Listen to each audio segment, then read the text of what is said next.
Hello, everyone, and welcome back to Danger on Delmarva. My name is Rhonda Franny Jefferson, and thank you so much for taking some time out to listen today. If you're new here, welcome. What I do is I take a look back at events that have shaped Delmarva. This includes events that are based in true crime, possibly natural or man-made disasters, and other tragedies that have helped shape us as communities, as individuals, and as we will hear in this most recent series of episodes, actually physically, geographically shape us. For this podcast, we cover the areas that range from Maryland to the east of the Chesapeake Bay Bridge, Virginia north of the Chesapeake Bay Bridge Tunnel, and all of Delaware. Today's and the next episode, as this will be a two-part episode, will actually discuss some other locations such as South Carolina and North Carolina, other parts of Virginia, as well as Philadelphia, D.C., and some parts of New Jersey. This is because it's in relation to a storm that took place in 1878, and the storm, of course, affected more than just one location. However, while I will be mentioning those other areas, that will be either to introduce the trajectory of the storm, also some things that happened in Pennsylvania, more closely related to Philadelphia, that would affect Delaware as we share some of the same waterways, the same thing in regards to New Jersey and even Baltimore in regards to railroads. So this will be a really interesting episode, I think. When I first started reviewing information for this storm, I really thought that I would just have 3 storms in one shorter episode because all 3 storms took place far before the days of the internet. All of the information would have either been completely relayed by newspaper or telegraph offices, which when, a storm has taken out most of the infrastructure, those telegraph communications are pretty much going to be nil. And so I came up with about 20 paragraphs of each storm that I could find and started to go to work on the first one chronologically from 1878. And what I found is that as humans, I know that we have a quest for knowledge. That's one of the reasons I know that I like doing this type of content. But other people are always, searching for and trying to gain knowledge as well. So I found that the Delaware Geological Society, or Survey, actually did a very, very complete research document on this storm. They did the report at around the year 2000. So this was 122 years after the storm took place. But it was still looking at some of the things that I attempted to find with my resources that I wasn't able to do so, whether it was because, for one, I don't have pay sources that I use. It's really not something that is feasible for me at the moment. So I was looking for free resources, which for things going back to the 1800s are very limited. Normally you would have to go through pay sites that have archives, but fortunately the Geological Survey did have access to different books, different publications that they really did use to bring everything together. So their report was around 80 some pages, which, like I said, really did a lot of the research. So I want to give credit where credit is due. Most of the information that I'm using will be coming from that report. And within that report, there is an extensive bibliography as well. So I will leave a link then to that report. That way, if you do want to, find out more about the books that were written that they used, or are able to find some of those different articles, that will be available as well. Looking at the wide context, in terms of damage that the storm did, I will wait till the end to cover the monetary damage, even though up front, to let you know how I'm figuring that is based on the 2000 report that the Geological Survey did. I am going to take the figures that they used and try to convert them to 2022 figures. They did convert them to the year 1999 or 2000 figures, but a lot has changed since then. So I want to go in and calculate those.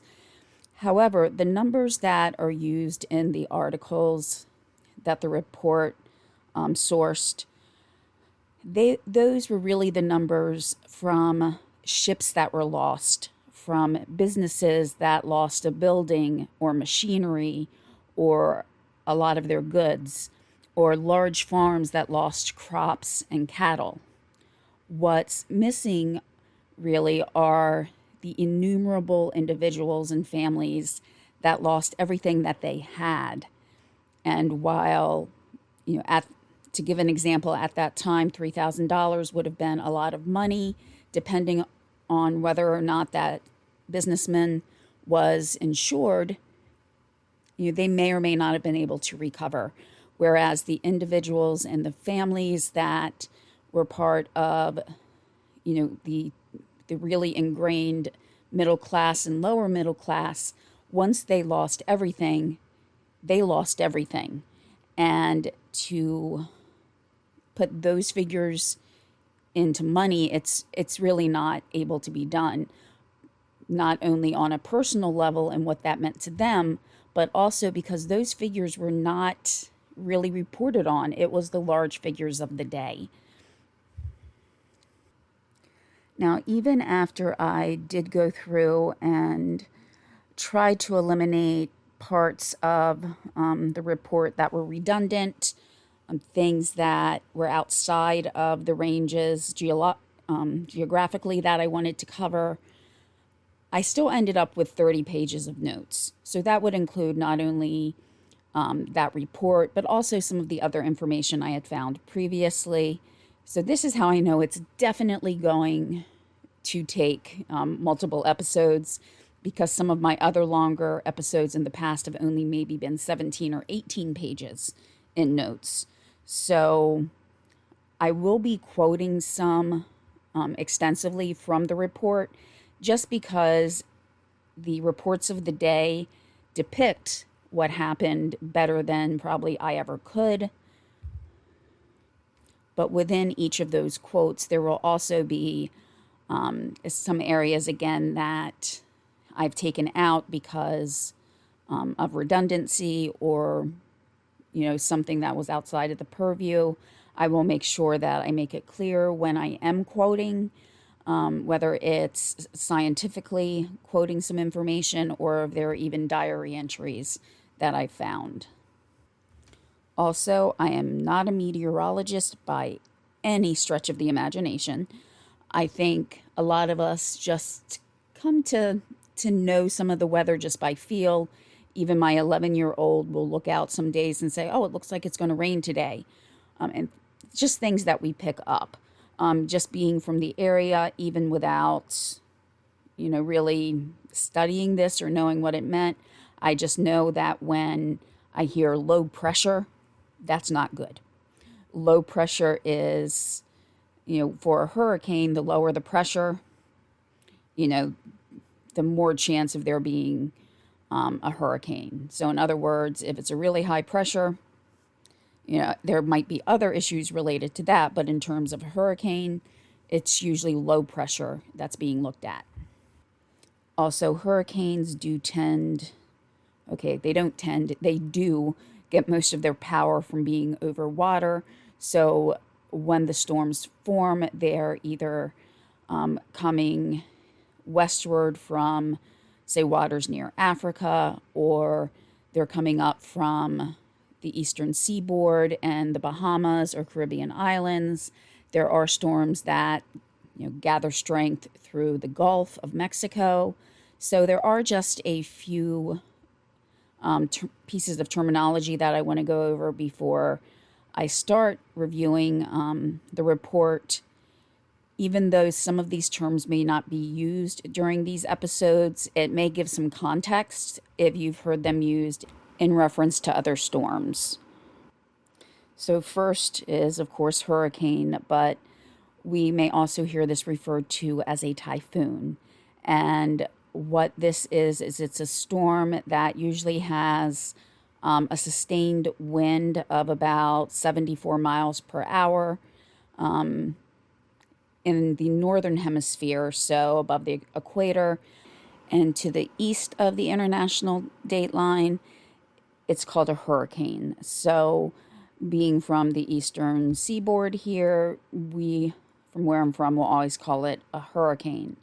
If it's still above the equator but to the west of the international date line, it's called a cyclone. So those form really in the Pacific, whereas hurricanes form near to the Atlantic. There are also hurricane seasons which have slightly different dates depending on whether they're forming in the Pacific, the Atlantic, or more towards what's considered the Central Basin. If we hear that there's a hurricane warning, what a warning means is that the winds at least of the 74 miles per hour are expected in a coastal area within the upcoming 24 hours. As far as a hurricane watch, these are more specific. You may know for sure basically that a hurricane or the winds will be approaching. Before a storm becomes a hurricane, though, we might hear different terms such as a tropical depression, and that's where winds are sustained at about 38 miles per hour or less, and a tropical storm, which is around 39 miles per hour for the sustained wind. So with some of that information out of the way, let's get into the story of the Gale of 1878. And as always, my sources, which again are primarily be the Geological Survey report, will be linked in the description of the episode. I also do want to add the Geological Survey does have a lot of maps that show the trajectory of the storm to give you a better idea, and it will list other things such as the miles per hour at certain times of the storm. So again, just kind of a wealth of information. So really appreciative of all the work that those who are involved in the writing, the research, put into that to better understand storms, because we always want to learn, and some information from that storm may help have a better understanding of how storms form and move today. Now, I know many people live in areas where weather can change in an instant, and I've seen so many memes that, to paraphrase, say, if you don't like the weather, wait 5 minutes. And just personally, I think that's especially so near areas of water, whether we're talking more of large bodies of water, such as the Atlantic or Pacific, or even within areas that have large lakes or other, water systems. And, as I mentioned, I'm in no way a meteorologist, and the only times I really check weather, per se, by a forecast is, if I'm looking to check on how to dress my children. So I want to know whether it's going to be 32 degrees or 63 degrees outside. And around here, between the months of March and May, you kind of never know what you can get. It might be 32 degrees when I'm getting them ready, and by the time I pick them up, it's in the 70s. So that's really how I get my weather. I ask Alexa, the night before, I know how I'm going to dress them. Otherwise, I look at things by sight. I see clouds, I see fog, and that's that. My husband, on the other hand, will listen to the Weather Channel 24/7 if he had the opportunity. And when there is any type of storm system, whether it be a hurricane, a nor'easter, snowstorm, he is glued to that TV set, and every 10 minutes he's coming to me giving me updates. So I really don't need to actually tune in most of the time. He keeps me very up to date. But overall, I'm pretty pleased to live on the Delmarva Peninsula, as the temperatures don't get as low as they do in many, many other areas of the nation. The extremes of weather don't happen that much as compared to other parts of the nation, whether it's hot or cold. That's not to say that we don't have really hot, humid summers, but comparatively to, say, Texas, Louisiana, Florida, I think relatively we have it pretty good. And today, though, we have so many resources at our disposal. Centuries or even just decades ago, it was quite a bit tougher to forecast the weather. And I know a lot of us have, at least at one point in our lives, made a joke about how meteorologists can be right only 50% of the time, yet still keep their jobs. I know we all think about it. But, in some ways, meteorology is as much an art as it is a science. And by studying storms of the past, each generation of meteorologists has an advantage. They have that extra learning that's come from those before them. And as with many scientific professions, even looking at things such as medicine, yes, there's a science to it, but there's also sometimes a feeling or an understanding that some people have that's better than others. And again, also there's that extra learning that each generation has. There was some very interesting information that was put forth in the Geological Survey. And while my personal feelings and emotions say that the information is not correct, I know scientifically that it is. And that was that there has not been a hurricane to make landfall in the state of Delaware since 1900.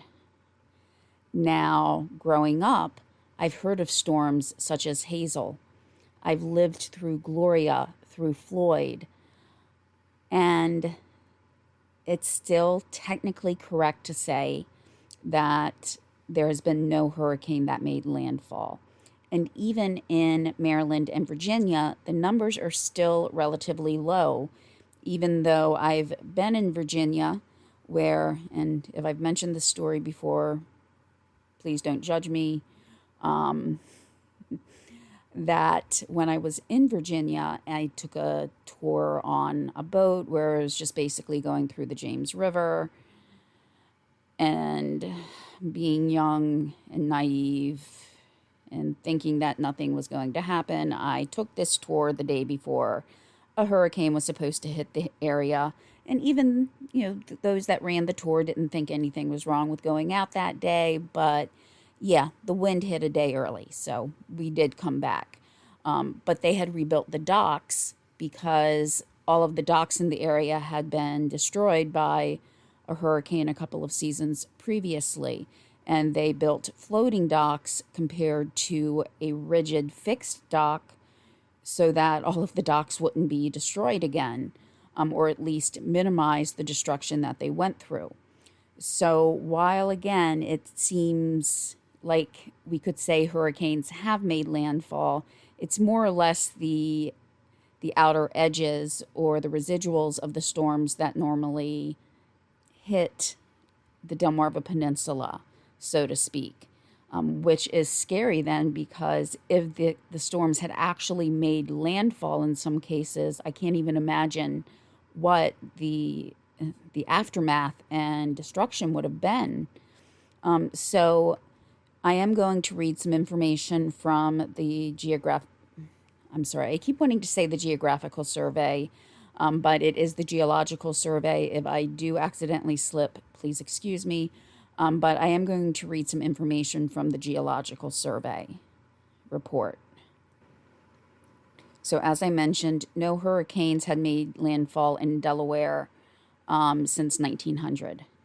There has been one Category 2 to make landfall in Maryland, one Category 1 made landfall in New Jersey, and in Virginia there has been two Category 1s, one Category 2, and one Category 3.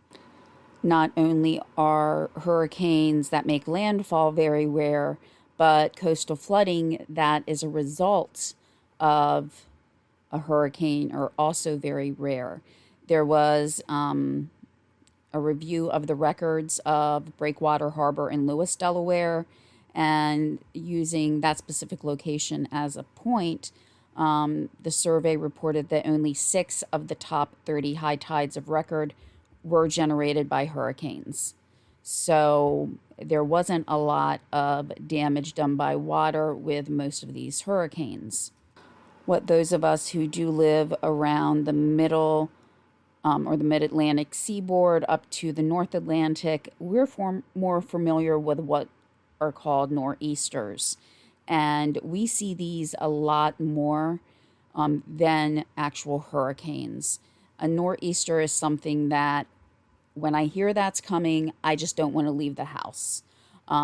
These take place in time frames where it's usually colder. So whereas hurricane season, it tends to be more during times that are warmer, even though it might be approaching fall. Really, nor'easters are those that bring most destruction because it comes with the cold weather, and that can include heavy rains, which really feel very frigid with it being colder outside. And sometimes also it can come with freezing rain. So personally, I just see nor'easters as more of a threat, and so does the Delaware Geological Survey.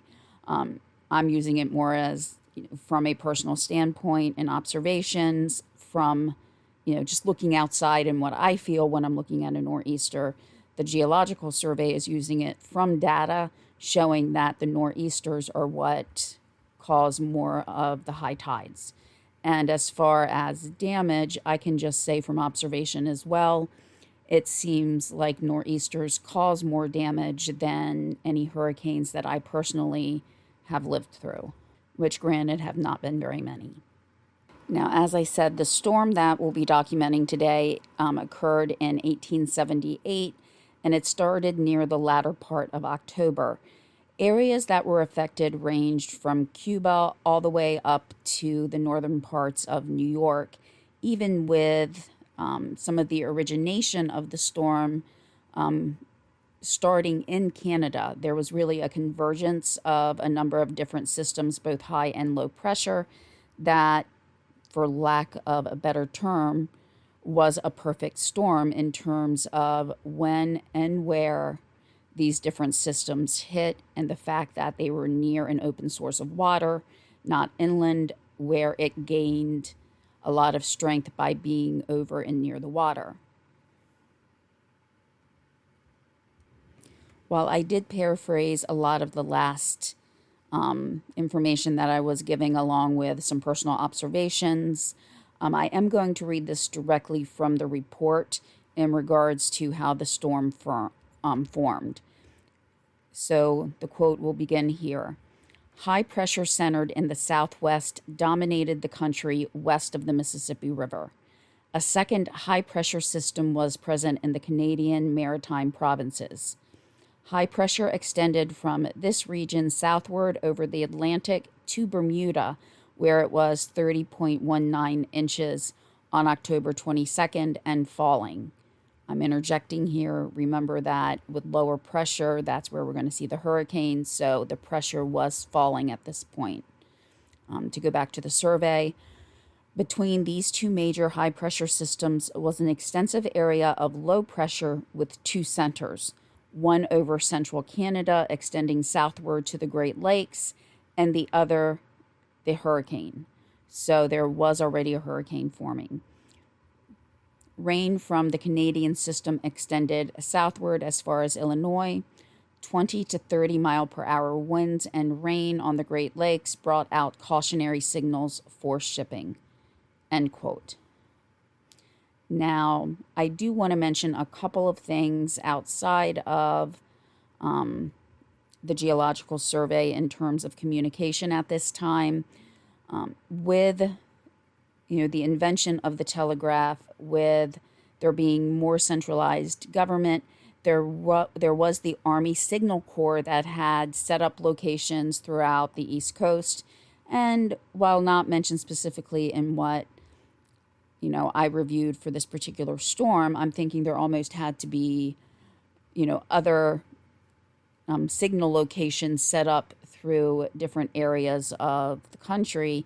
So that was kind of a primitive or early way of communication and forecasting, where the Army had their signalmen who would kind of, I guess, call ahead in, using more current terms. They would call ahead to let the other signalers know what was going on, and they would update things such as flags to the storm's approach.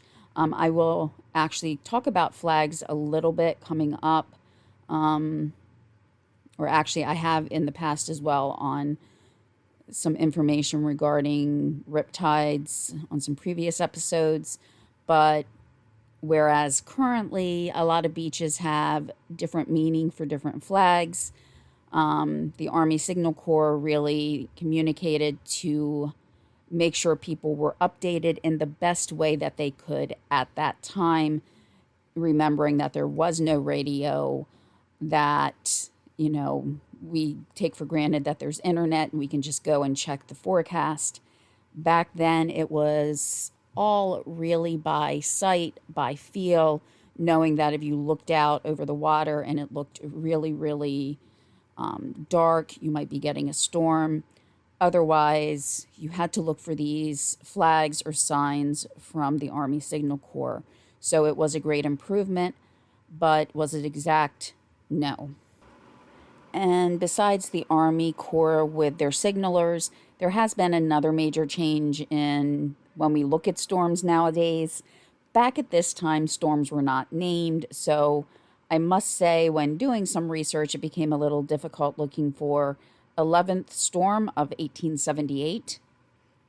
Now we name them. It makes it much more efficient when researching, but technically this was known as the 11th storm of 1878, whereas it really became known as the Great Gale or the Gale of 1878. There is a chronological timeline that was given through both some of the articles that I found as well as what was in the survey. And what was very interesting was one of the first things that was mentioned, and it was before the storm even set in, but it maybe gave a feel of the day. And again, no radio, no TV. So the first thing given chronologically really in the survey was about what was going on in northern Delaware at this time. And there was one of the greatest entertainers of the day gracing us with his appearance at the Delaware Opera House. Now, the name Delaware Opera House, you might think of large vaulted ceilings with an alto or a soprano or bass belting out a solo without the assistance of a microphone, using good old-fashioned acoustics. So we weren't speaking of the bass William Candidus, or who was a woman known as the favorite American contralto named Jenny Twitchell Kempton. No, who was performing there at the Delaware Opera House was the unequivocal Buffalo Bill. Approximately 2,000 people had attended the performance, and in what I can only think of as a 21st century observer, regarding the recounting of his performance, is that this was all staged, no pun intended, but it was really staged to make him look like the best marksman that has ever lived and ever will live. But little did the residents of this little big town know that at the very same time that they were laughing at the stylings of a man who used other people's staged incompetence to make himself look all the better, that within a day a storm surge would approach that would change the lives or even take away the lives of so many people. Early on October 22nd, newspaper reports were coming out with the New York Times reporting at about 1 a.m. that in Washington, D.C., the storm, based on the article, must have taken many by surprise. The description used in that little blurb, if you will, from the Times said that the storm had not been previously reported.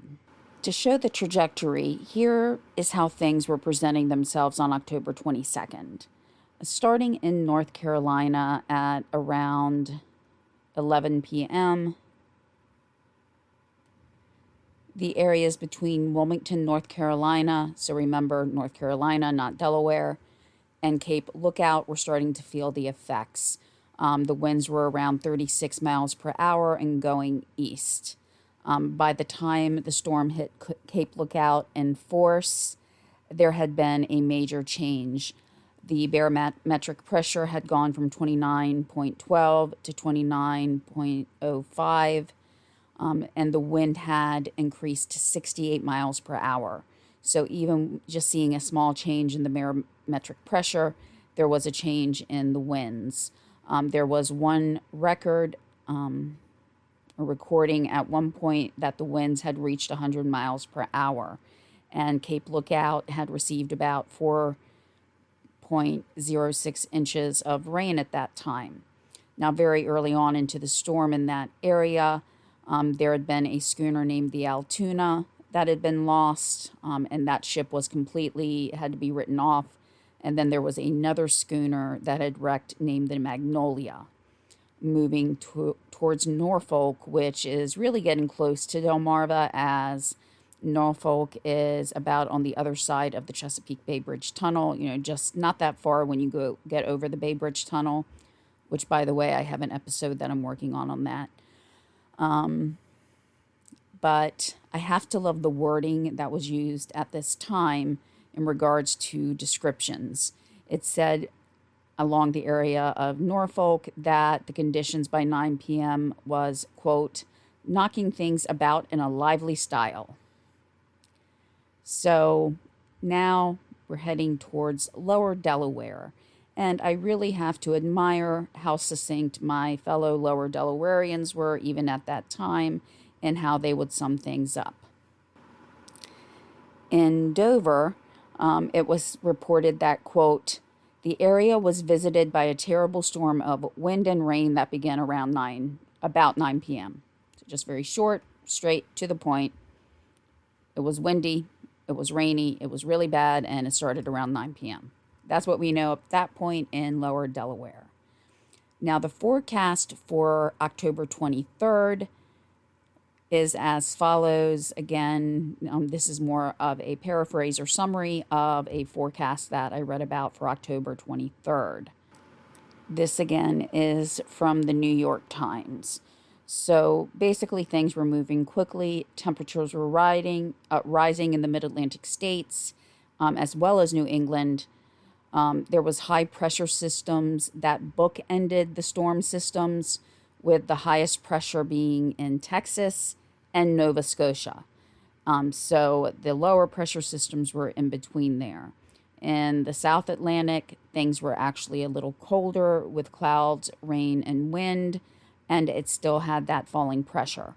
It was predicted that for the mid-Atlantic, things would be pretty similar as the Southern Atlantic, but it was going to be cloudy and rainy, going from warm to cold with falling pressure. Caution signals were being used as far south from Macon, Georgia, to Buffalo and Rochester. So these were, the signalers who were sending information across the country, and in cases where it was applicable, we're using flags to signal the upcoming weather. Now, how things really happened. And to put it in context, this forecast was put out by the New York Times at around 1 a.m. And frankly, I don't know how they put them out or if it was just a blurb in a telegraph. It's just many of the things that I see from the Times actually had a time of 1 a.m. So these could just be updates that they were sending out to other telegraph stations. But at 1 a.m., the little summation that I just gave is when that came out. At around 2 a.m. in Kitty Hawk, North Carolina, the anemometer, which I hope I'm pronouncing that right, but it was basically something used to gauge wind, that blew away at 2 a.m., but not before it actually recorded wind speeds of 88 miles per hour. So again, the forecast was, the South Atlantic would be colder with clouds, rain, and winds with falling pressure. Didn't really get that specific, but yeah, at 2 a.m., the wind gauge blew away in Kitty Hawk, North Carolina. Now the winds shifted from the southeast to the southwest, and the winds ranged from 44 miles per hour to 84 miles per hour. At this time, the storm could be seen taking the first toll of life. There were 19 men from the A.S. Davis that died. The A.S. Davis ran ashore also around 2 a.m. Another boat named the Florence Witherby, then also boats named the General J.K. Barnes and the City of Houston joined the other ships as complete losses. Near the Chesapeake Bay of Virginia and Maryland, with a station at Annapolis at 7:30 a.m., the barometer had dropped to 28.82. So for reference, up until this point, any of the other pressures that had been read were above 29. So that all-important pressure is getting lower. A ship named the Express went down in the Chesapeake Bay. Now initially, and I want to reiterate initially, reports stated that only 7 of the 31 people on board of that boat survived, so it was thought that 24 people were lost. Now, I'm going to read an account of the storm and how it affected that particular boat named the Express. I am going to read verbatim for about 3 paragraphs of things that were of importance.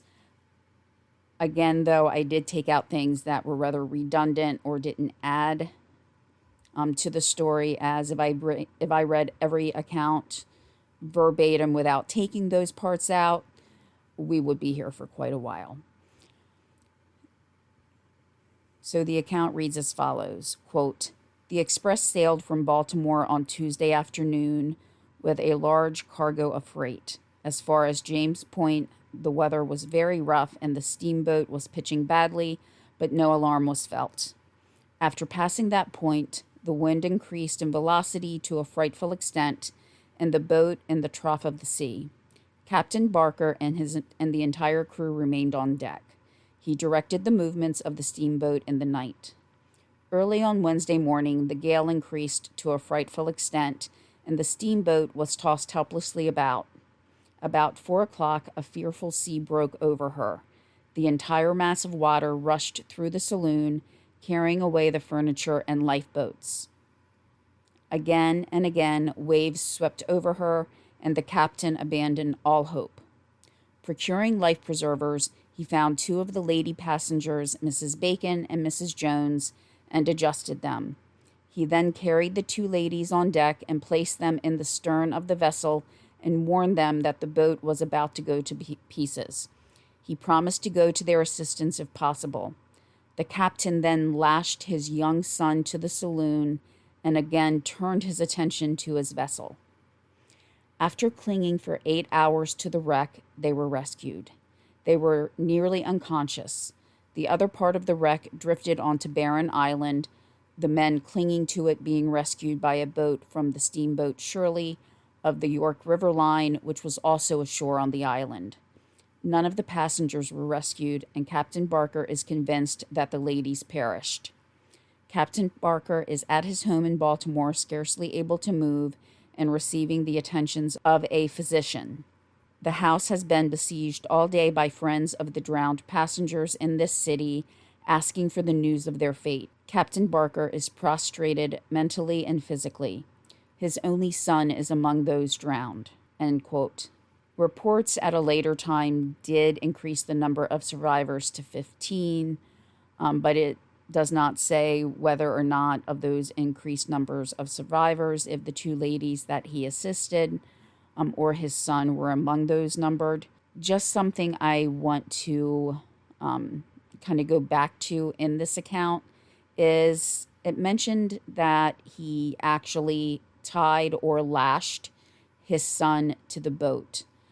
A couple of, I'd say, months ago, I saw, I believe it was about the White Star Line ship, the Atlantic. Now, there were a couple of boats named the Atlantic, and this was in the latter part of the 1800s. And, again, I'm kind of going by memory because I couldn't find the exact documentary again, but that people were actually lashed to the boat. So, again, don't quote me on the exact boat as I couldn't find the documentary, but it is not the first time I've heard of someone tying someone to a boat to try to at least keep them from being swept overboard, from being swept away from any boats. But in this particular case, we see that the water itself just washed away the lifeboats. So there was really not a lot of hope at that point in time. For one thing, if a huge boat could not survive the gale and the wind and the water, how would you then expect a small lifeboat to be able to survive that? There were also about 4 or 5 other larger ships, as well as a large number of small ships that did go aground with the wind. At that point, it was estimated that there were about 4 to 6 fatalities total in that specific area. Moving upward to the eastern shore of Virginia and Maryland, looking at some losses on that day. There was a steamer named the Helen that reported that for 20 miles north of Cape Charles, pretty much everything had been swept away. That stock, houses, and grain were all gone. Powell's Wharf had a lot of vessels that were gone. Now, Powell's Wharf was actually named after a gentleman who was living there at the time as well. And just individually, he was estimated to have lost about $3,000 to $5,000 at that time, which again, as we get to the end, I will look at it in a more broad or general aspect on how it affected just basically the eastern seaboard in general. 2 particular islands, Cobb's and Hogg's Islands, most of the people who lived there, they were feared that they had all died. Basically, any of the boats that were in that area were either sunk or had been pushed ashore. And looking at the shores of those areas, you could see things that had washed ashore from other ships. So, goods, parts of boats, mechanisms, all of that had been pushed ashore as well. It was also of a large concern that many of the houses on Chincoteague were gone. Now, looking at today's geography, I can say that I can 100% see that many, if not all, of the houses of that time from Chincoteague could have very well been swept away. It's very low laying. When you actually enter Chincoteague, there are some bridges that you cross over, and you're very, very close to the water. And at high tide, if you're not from the area, it could be very disconcerting. And even living in the general area, I can find it disconcerting. My brother and sister-in-law lived on one of the islands in the area. It was in Maryland, though. It was Elliot's Island, and going out, to their house. I only made it out there a couple of times, as they're now back on this side of the shore. But, the water could come very high. And if it was high tide and there was a storm, you could not get over the roads. And we'll discuss another island a little bit later on that I'm very familiar with and traveled there dozens of times, that I can't imagine what it would be like being on that island.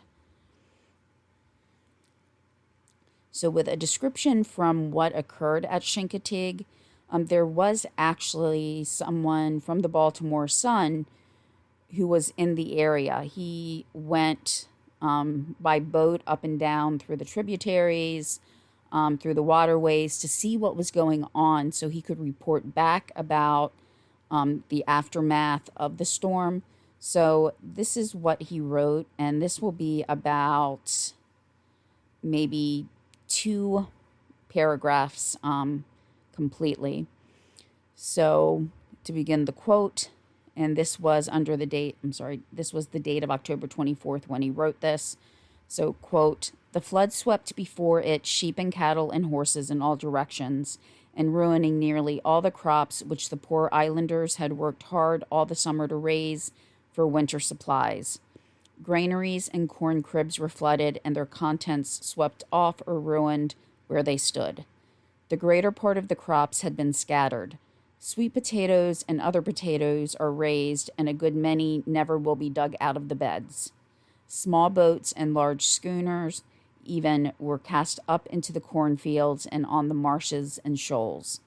Some of these will prove total losses, but others may be saved, but in many cases it will cost half their value to set them afloat again and put on the needed repairs. Very many of the poor islanders have lost everything, and some who were well-to-do before the cyclone are reduced to poverty. Your correspondent traveled by the little steamer Widgeon for over 40 miles among the countries, etc., of the eastern shore of Virginia, and the shores of the rivers, etc., were strewn with the carcasses of horses, cattle, and sheep. Many of the hardy Chincoteague ponies, which are accustomed to stand all kinds of hardships out in all weathers and seasons, were overwhelmed in the rising flood. Everywhere the storm was disastrous in its effects, though, so far as could be learned, only 1 or 2 human lives were lost. The life-saving stations along the coast were under 2 or 3 feet of water. Captain James Tracy reports that the crew at his station worked all night to keep the windows from being bursted in by the force of the wind. Captain Tracy thinks that, but for those precautions, they would all have perished, for the water around them was in some places 10 feet deep, and no boat could live in the heavy surf that beat the coast. No vessels, however, were driven on the beach. Now, and this is where this particular recounting ended. Now, I am very partial to the Chincoteague ponies. They do also venture onto Assateague. You are probably just as likely, if not more likely at times, to see them along the beaches of Assateague, Maryland, and Virginia.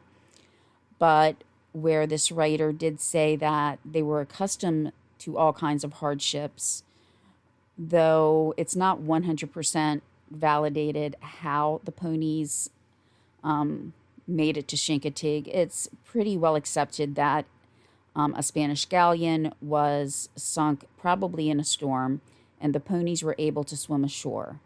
Now, over time, the ponies began to adjust. What they had to eat was not really conducive to a horse, but their bodies adjusted. They became more hardy. They have a more distended stomach compared to other horses, and Chincoteague pony is actually its own breed after all of the changes that the generations made, where their bodies adjusted in order to stand what was actually available for food and for drink in the area. So they are really a very hardy pony.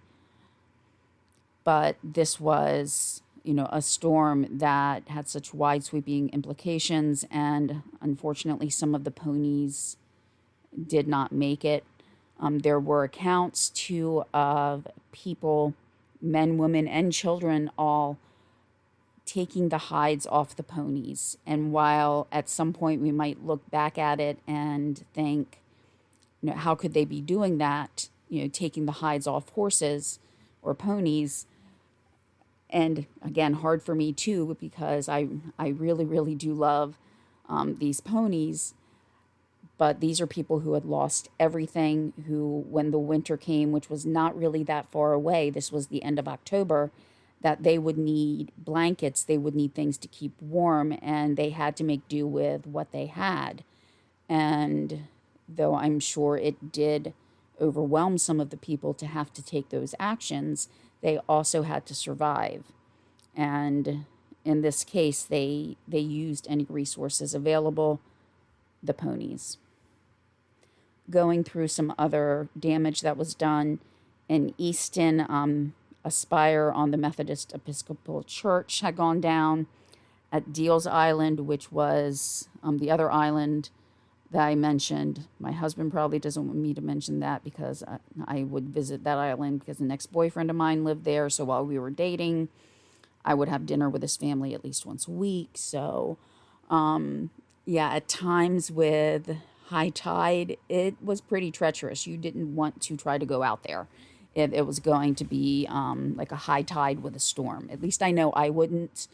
They always say, at least driving now, that you don't know how deep the water is going to be, so don't try to drive over it. Definitely going out there, you would not want to drive over some of the lower levels of the road. There were marshes. You would just stay where you were rather than try to get off the island. There were what was described as several bodies that were recovered on the shores of Deal Island. And one of the, looking at this location, I'll see if I can find a map to describe exactly how far it was, but that ship, the Express, the one where the captain actually tied his son to the boat, that was near Baltimore or the Chesapeake Bay, down as far as Deal Island. I will leave a link to a map that shows the distance between the two. Unfortunately, I could not find a map that actually gave me the miles between James Pointe, because James Pointe is actually kind of in the middle of the Chesapeake. So there's not really landing points, and all I could find was driving directions, which took it all around pretty much the whole peninsula. So I will leave that map on there. Also, just for reference, a lot of the articles of the time call it Deal's Island, but now it's known as Deal Island. So if I'm reading, you may hear me say Deals, but if I'm just talking about it in general, I'll probably say Deal out of habit. On the same day as the writer in Chincoteague put out his report, there was also a report from Wilmington, Delaware, in a publication called The Every Evening. And what it stated was that at Lewis, the storm was, quote, the most terrible gale in 40 years.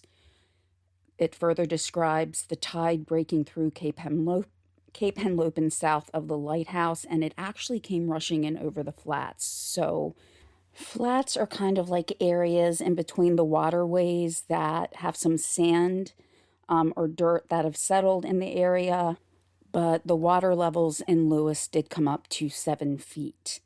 Now, there was a strong juxtaposition, in my opinion, of damage that took place very, very close to each other, or I guess we could say lack of damage.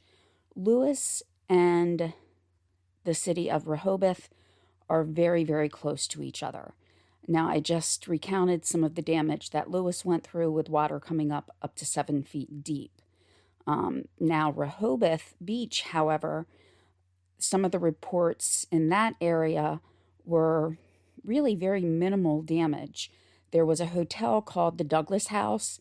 There was some erosion in front of that, but it didn't really damage it. It came to within about 4 feet of the Douglas House.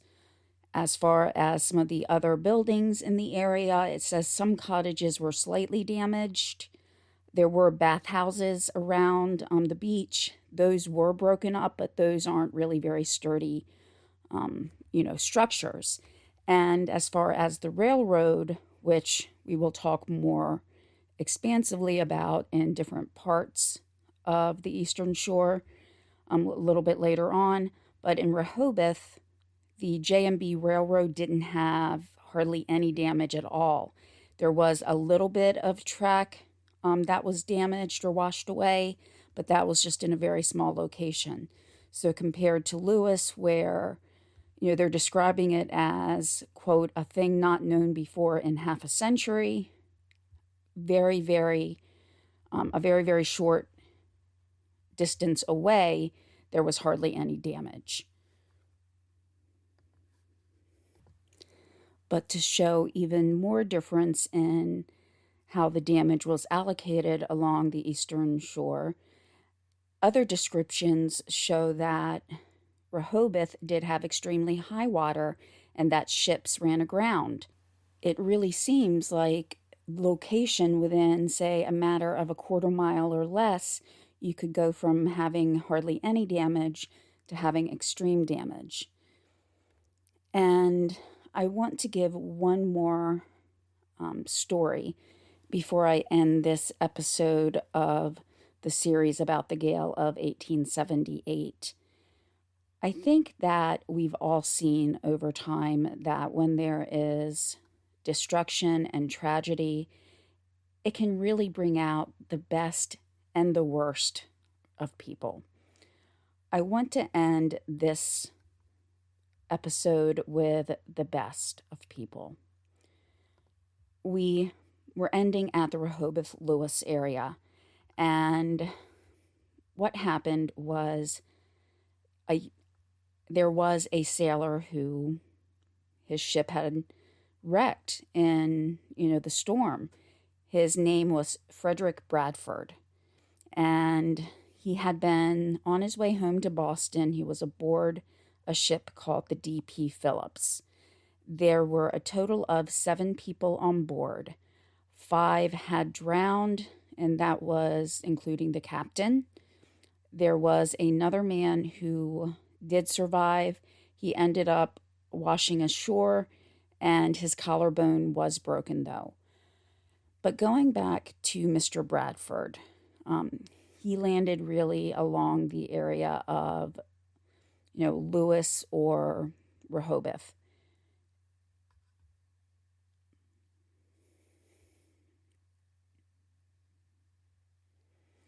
He really had nowhere to go. Most of the people that he knew in the area, they had passed away in the storm. The only other person that he knew was injured, and there was very little that he could do to try to get back home.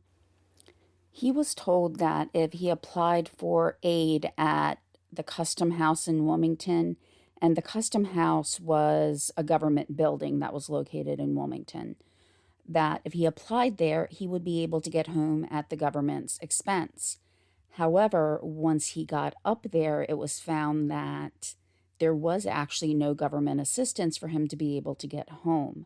So you have this poor man who has survived this tragedy a far, far away from home. He's witnessed really the death and injury of his fellow sailors, and now he doesn't know how he's going to get home. And as I briefly mentioned previously, telegraph lines were affected, railroads were affected, which we'll get into a little bit more in the second episode. But when word got around that he was in this situation, he was very quickly helped out by other members of the community. There was a woman named Mrs. Pearson who allowed him to stay at her home. Another clothier of the time, a Mr. Nathan Lieberman, donated clothing to him. And just through individuals coming together, they were able to help him get back home. So, in some areas, and really a lot of areas of Wilmington, though they were damaged, many of the people still, I guess you would say, made out better than people in other parts of the state, just depending on exactly where they were located within the city of Wilmington. There are areas that are more along the waterfront, which I'm sure, and we will discuss too in the second half, that were, more damaged than other areas. But people who were able to donate for this individual to get back home, that just shows how, in the midst of tragedy, even if people have lost things, that a lot of people are able to still see past that and realize that there are others who may need even more assistance than they do, and try to come together to help those who are in need. So, as much as possible, I wanted to try to end this episode on a positive note. The second half will really get into more damage that happened, as well as the actual effects to the coastline and other parts of the shore. So, like I said, as much as possible, I wanted to try to end on a positive note, which is very hard to say considering just out of Mr. Bradford's group that 5 people did die, and that one was, a far way away from home with a broken collarbone. I really wish there was more information on him as well, because, as much difficulty as Mr. Bradford had getting home, just imagine another person being, hundreds of miles away and having an injury and not knowing whether or not he'll have the means to get back home, and if or when he does, exactly how long that will take. So I really wish there was a name for him that I could look up. But for Mr. Bradford, the people of the city of Wilmington did come together to get him back home. So thank you for sticking with me for the first hour of this episode. For the second episode, I will try to make it into one episode. There's still a lot of information to go through, but since we've covered a lot of background on this one, I'll try to start almost directly back in to the events instead of having, a lot of the backstory. Now, if you've listened before, I have said that when I do have the 2 episodes, I try to get the second episode out as quickly as possible, because of the amount of information on this particular storm. I have gone through and edited and, removed a lot of information, but there's still kind of a lot to go before I can really shorten the episode while not really losing the impact. So I will try to get it out within 7 days of the date that this is published.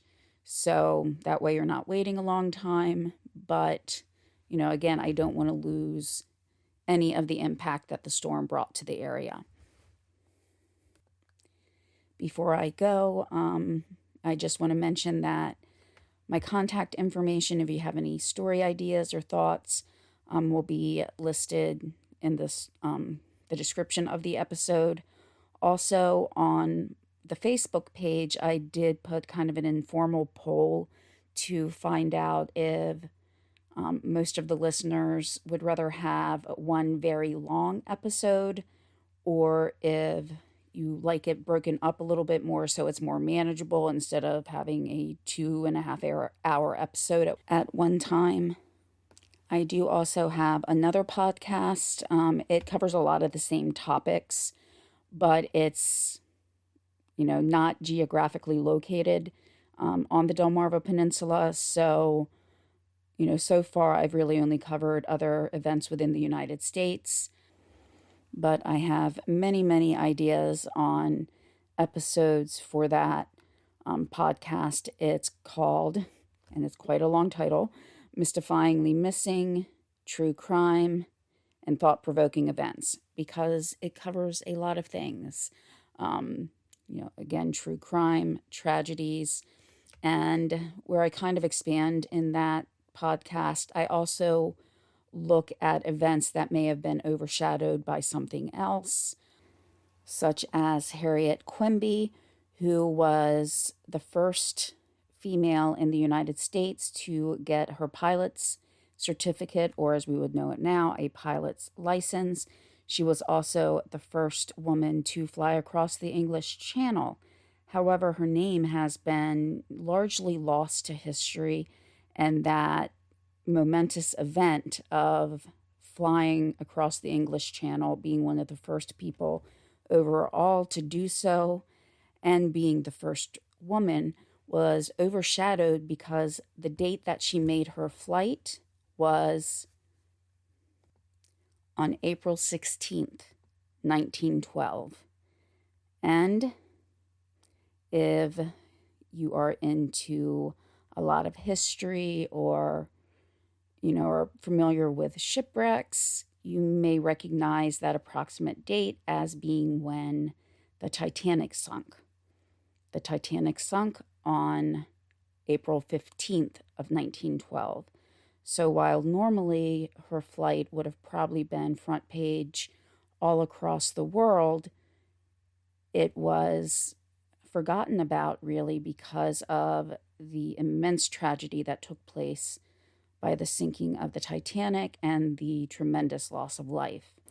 After hearing about her, just briefly mentioned in just a quick article that I was reading, it was very short.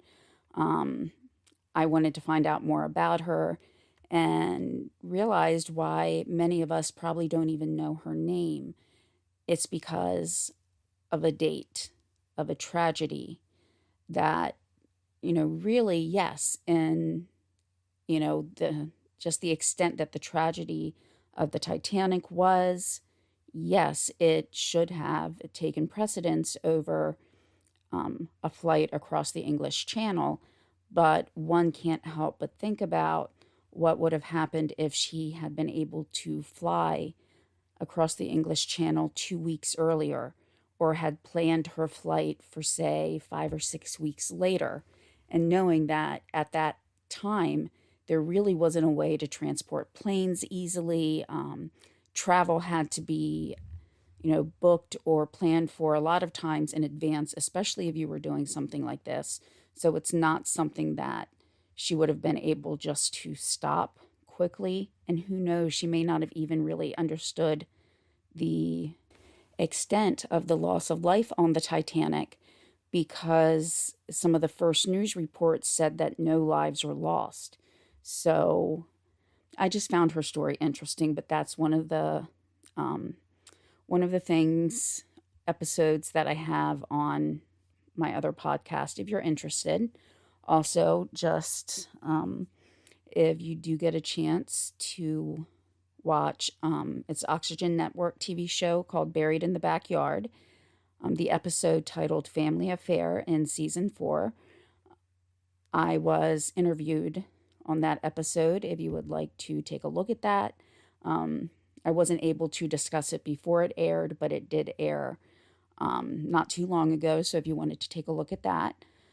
But I will, again, leave all of this in the description of the podcast, and I will talk to you again soon. I hope everyone has a great week. Bye.